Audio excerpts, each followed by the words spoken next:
안녕하십니까? 식품 알레르기에 대해서 알아보고자 하는데요. 저는 광산구 어린이급식관리지원센터장을 맡고 있는 호남대학교 식품영양학과 양은주 교수입니다. 그러면 시작해 볼까요? 식품 알레르기는 뭘까요? 말 그대로 식품이 알레르기를 일으키는 거죠. 식품 알레르기란 일반인한테는 무해한 식품이 특정인이 섭취했을 때 두드러기나 가려움 같은 과도한 면역 반응을 일으키는 것을 말합니다. 그러면 면역 반응이 뭘까요? 면역 반응에 대해서 잠깐 알아보면 좋겠죠? 우리 몸에 면역 체계가 있습니다. 그래서 인체를 보호하는 방어 시스템인데요. 왼쪽에 화면을 보시면 정상적인 면역 반응의 경우는 외부에서 해로운 병원균이 들어오면 면역 반응이 일어나서 자연 치유하게 됩니다. 그래서 건강하게 되는데요. 꽃가루나 식품이나 이런 것들은 해로운 물질은 아니죠. 그래서 이런 물질이 들어왔을 때는 면역 반응이 일어나지 않는 게 정상입니다. 그래서 특별한 반응을 일으키지 않는데, 만약에 알레르기 증상이 있는 사람들은 이런 인체 면역 체계가 과민 반응을 일으킵니다. 그래서 꽃가루나 식품이나 이런 진먼지 같은 것들에도 면역 반응을 일으켜서 결국은 아토피 피부염이나 두드러기 천식, 비염, 설사 같은 이런 증상이 나타나게 되는 거죠. 그러면 조금 더 자세히 식품 알레르기는 뭘까요? 식품 알레르기는 말 그대로 원인이 되는 식품을 먹고 난 후 몸의 면역 체계가 식품 성분과 반응을 해서 면역 과민 반응 현상이 나타나는 겁니다. 우리가 보통 이제 알레르기를 일으키는 물질들이 주로 단백질 성분들입니다. 그런데 또 면역 반응을 강화시키는 것도 단백질 성분이죠. 그렇기 때문에 우리가 식품 알레르기를 일으키지 않는 적절한 식품을 선택하면서, 그러면서 또 우리 몸에 좋은 식품을 선택하는 게 쉬운 일이 아니죠.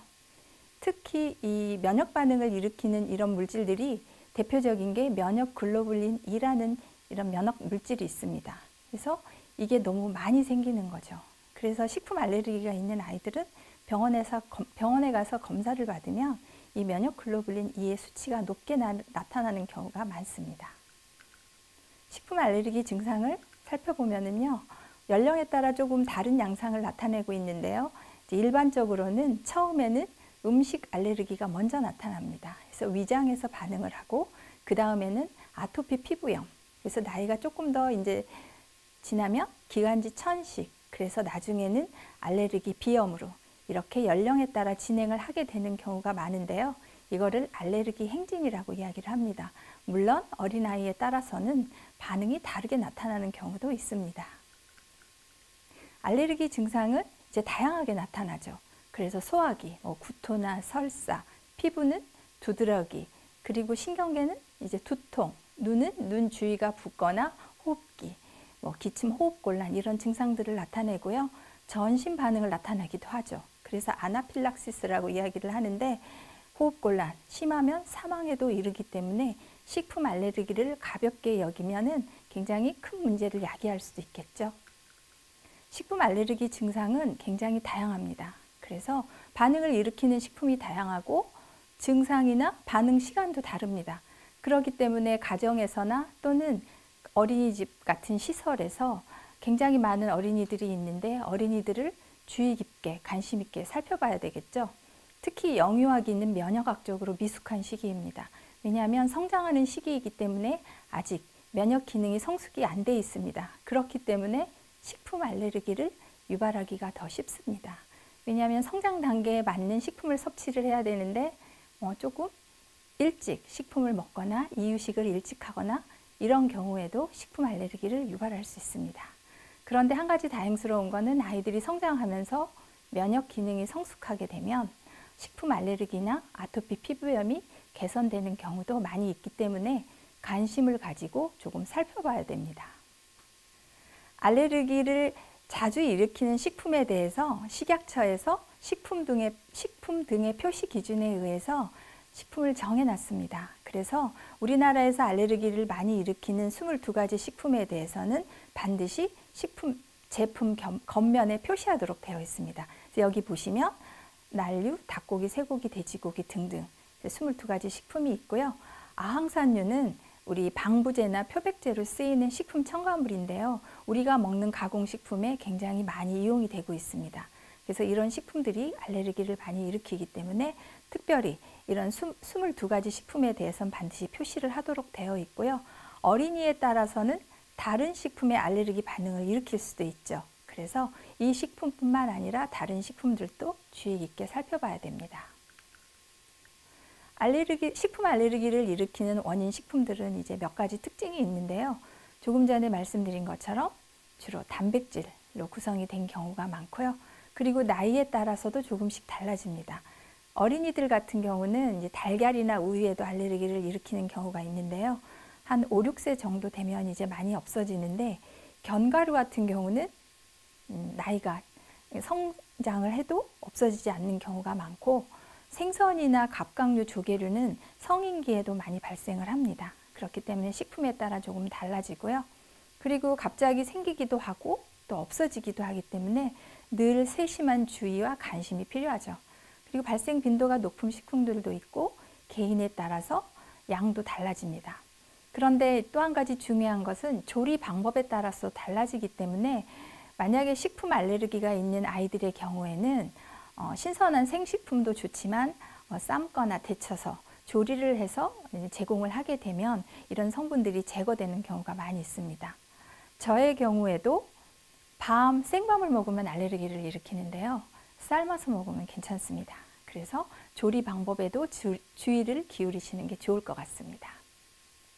그렇기 때문에 식품 알레르기는 있다가도 없어지고 식품도 또 달라지기 때문에 정기적인 검사를 해서 확인을 하는 게 중요하다고 할 수 있습니다. 여기 오른쪽에 이제 표가 있는데요. 달걀 흰자나 우유나 이런 경우는 이제 6개월 정도에서 아이들이 이유시직을 시작하는 시기에 아이의 성장 발달 단계에 맞지 않게 하는 경우에도 이제 발생할 수 있고요. 원래 또 이제 뭐 부모님의 영향을 받을 수도 있고 여러 가지 환경의 영향을 받기도 합니다. 그런데 앞서 말씀드린 것처럼 5, 6세 정도 되면 이제 많이 소실이 되기 때문에 만약에 이런 식품을 먹고 알레르기 반응이 나타난다 그러면 조금 주의 깊게 살펴보시고 나중에 다시 공급해도 이제 됩니다. 그런데 땅콩이나 견과류나 이런 것들은 조금 오랫동안 그래서 알레르기 반응이 없어지지 않는 경우도 있기 때문에 이유식을 하거나 아이들에게 제공할 때 너무 일찍 제공하지 않는 게 좋고요. 그리고 이제 살펴보고 성장한 이후에 제공하는 게 도움이 될 수도 있습니다. 생선이나 조개류 같은 경우에는 성인기에도 계속 나타나는 경우가 있기 때문에 만약에 어린아이들이 생선이나 조개류에 알레르기 반응을 일으키면 조금 더 주의 깊게 지속적으로 살펴봐야 되고요. 밀이나 대두 같은 경우는 이제 달걀이나 우유와 비슷하게 성장하면 이제 자연스럽게 소실되는 경우도 있습니다. 식품을 선택할 때는 알레르기 유발 물질을 반드시 확인해야 되겠죠. 그래서 식품위생법상 반드시 포장지에 표시하도록 되어 있습니다. 그래서 여기 빨강색으로 표시가 되어 있는데요. 밀이나 새우나 뭐 이렇게 표시되어 있죠. 그리고 또한 이런 알레르기를 유발하는 식품, 22가지 식품을 제조한 시설에서 제조한 다른 식품들의 경우에도 반드시 표시를 하도록 되어 있습니다. 그러니까 같은 시설을 사용하면 알레르기 유발 식품이 아니어도 표시를 해야 되는 거죠. 또 우리가 이제 알레르기 유발 식품 할 때 한 가지 알아두면 도움이 되는 게 교차 반응 식품이라는 것이 있습니다. 그러니까 꽁치에 알레르기 반응을 일으키는 아이들은 고등어에도 알레르기 반응을 일으키는 경우가 많습니다. 그래서 알레르기를 유발하는 특정 단백질 성분과 유사한 성분을 가진 식품들인 거죠. 그렇기 때문에 일단 어떤 식품에 알레르기가 유발이 됐으면 비슷한 식품들은 조금 주의를 하시는 게 좋습니다. 그리고 식품 알레르기가 있는 사람들은 그렇기 때문에 전체적으로 식품 선택에 주의를 기울이는 게 좋겠죠. 여기 이제 교차 반응 식품에 대한 그림이 굉장히 복잡하게 있는데요. 몇 가지만 살펴보면 예를 들어 호두에 이제 알레르기가 있는 아이들은 뭐 다른 브라질넛이나 캐슈넛이나 이런 다른 견과류에도 30~40%는 알레르기를 유발할 수 있고, 그리고 이제 새우에 알레르기가 있는 아이들은 꽃게나 이런 다른 갑각류에도 알레르기를 일으킬 수 있고요. 메론에 알레르기가 있는 아이들은 다른 과일에도 알레르기를 일으킬 수 있기 때문에 꼭 그렇다는 것은 아니지만 관심 있게 살펴보는 게 중요하겠죠. 그리고 이제 성장기 어린이들 경우에는 알레르기를 이르는 식품들을 한번 먹고 탈이 나면 잘 안 먹으려고 합니다. 그래서 그런 경우에 비슷한 영양 성분이 있는 식품들을 제공해 주지 않으면 이제 성장에 문제가 될 수 있겠죠. 그래서 아이들이 정상적으로 성장하고 건강하게 크기 위해서는 꼭 식품 알레르기를 유발하는 그런 식품을 대체할 수 있는 식품을 제공해 줘야 됩니다. 그래서 만약에 밀가루에 알레르기가 있다 그러면 반드시 쌀이나 감자나 이런 것들로 대체를 하고요. 고기, 생선, 달걀, 콩류 같은 단백질 식품은 그 단백질 식품 내에서 대체를 해줘야 되겠죠. 그러니까 생선에 알레르기가 있는데 생선을 안 주는 대신 예를 들어서 빵을 준다 이러면 안 되겠죠. 그래서 같은 식품 내에서 대체 식품을 제공할 수 있도록 해야 되고요. 그리고 이제 우리가 구체적으로 어린이 시설에서 어떻게 식품 알레르기를 관리하는지 조금 살펴보도록 하겠습니다. 어린이 시설에서 식품 알레르기를 관리하는 굉장히 중요한 목표는 바로 사고 예방이죠. 그래서 원인 식품을 제공하고 사고 발생했을 때 즉각적으로 대응할 수 있게 하기 위해서 이제 관리를 해야 되고요. 궁극적으로는 우리 어린이들의 삶의 질 향상에 기여하는 것입니다. 그래서 대체 식품을 제공해서 어린이들이 건강하게 성장할 수 있도록 영양 관리하는 게 중요하고요. 그리고 아이들이 소외되지 않도록 이렇게 하는 게 중요합니다. 그래서 시설, 보호자, 병원이 서로 유기적으로 연락하고 관리할 수 있도록 그렇게 해야 되는 거죠.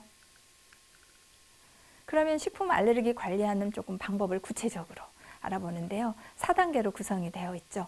먼저 식품 알레르기 실태 조사에서 파악하고 다음에 개별 면담을 하고 선정한 다음에 분야별로 대응을 하고 그리고 평가하고 재검토하는 이런 4단계의 과정을 거치도록 되어 있습니다. 첫 번째 식품 알레르기 실태 조사 및 파악인데요. 어떤 식품이 식품 알레르기를 일으키는지, 증상은 뭔지, 그리고 전문가의 진단을 받았는지 등등을 이제 확인해야 됩니다. 두 번째는 개별 면담 및 선정입니다. 부모 개별 면담을 통해서 관리 수준을 결정을 하고 그리고 이제 진단 의사, 검사 방법, 시기 이런 것들도 확인을 해야 되겠죠. 그리고 과거에 어땠는지 과거력, 그리고 반응에 필요한 노출량 확인. 그래서 아이가 어느 정도 먹으면 어떤 식품을 먹으면 알레르기를 일으키는지 확인을 해야 되겠죠. 그리고 마지막으로 부모 동의서를 작성을 하고 대체 식품이나 제거식에 대한 동의서도 이제 작성을 하게 됩니다. 세 번째는 분야별 대응 실시인데요. 담당 인력 간에 굉장히 소통이 잘 돼야 되겠죠. 왜냐하면 굉장히 즉각적이고 위급한 상황이 나타날 수 있기 때문에 원장 선생님, 교사 선생님, 조리사 선생님이 정기적으로 논의하면서 소통이 잘 돼야 되고 아이들에게 급식을 할 때는 식품 알레르기 유발 식품을 안내하고 그리고 대체식을 제공하는지 그리고 원인 식품에 대해서 제거를 하는지 등등을 이제 확인을 해야 되고 수업 시간에 아이들이 소외되지 않게 어린이 교육을 실시하는 것도 굉장히 중요하고요. 이런 어린이들이 식습관 형성에도 굉장히 중요한 영향을 미칠 수 있습니다. 마지막으로 이제 대응 평가 및 재검토입니다. 그래서 이런 자료들을 데이터베이스하고 그리고 지속적으로 모니터링을 해서 관리를 하도록 해야 되겠죠. 그러면 각 기관에서 실질적으로 어떻게 관리하는지에 대해서 조금 더 실제적인 내용을 알아보도록 하겠습니다. 첫 번째는 원화 대상 식품 알레르기 조사를 하고 조사서를 작성해서 보관해야 됩니다. 저희 광산구 어린이급식관리지원센터에서 이제 실태 조사서를 보내드리는데요. 이런 양식에다가 작성을 하면 됩니다. 그래서 어린이 이름 쓰고 원인 식품, 알레르기 증상, 반응 위급도, 가정 준비 여부, 대체 가능 식품 등등을 빠짐없이 작성해서 이제 학부모로부터 이제 받아서 각 기관에서 이제 보관을 해야 되는 거죠. 두 번째는 식품 알레르기 현황표를 비치하고 대체 식품 제공 여부를 확인하는 겁니다. 그래서 식품 알레르기 증상 현황표에는 원인 식품 증상, 반응 위급도, 대체 식품 제공 유무 등등을 반드시 표시해서 이제 보관해야 되는 거죠. 이렇게 오다 보니까 벌써 마무리할 단계네요. 이제 마지막으로 정리하도록 하겠습니다. 각 시설에서는, 보육기관에서는 식품 알레르기 조사지를 보관하시고 두 번째는 조리실에 식품 알레르기 현황표를 반드시 게시하시기 바랍니다. 그리고 마지막으로 식품 알레르기가 있는 원화가 있는 경우에는 대체 식품을 제공하게 되면 반드시 급식 운영 일지에 작성해서 기록으로 보관하시기 바랍니다. 제가 지금까지 식품 알레르기에 대해서 아주 간략하게 설명을 드리고 각 기관에서 어떻게 관리하는지에 대해서 설명을 드렸는데요. 각 기관에서 다양한 어린이들을 대상으로 좀 더 많은 관심을 가지고 관리를 한다면 어린이들이 건강하게 성장하는 데 도움이 될 수 있을 것으로 생각합니다. 혹시 그 이외에 궁금한 사항이 있으시면 저희 광산구 어린이급식관리지원센터로 연락 주시면 언제든지 도움을 드리도록 하겠습니다. 감사합니다.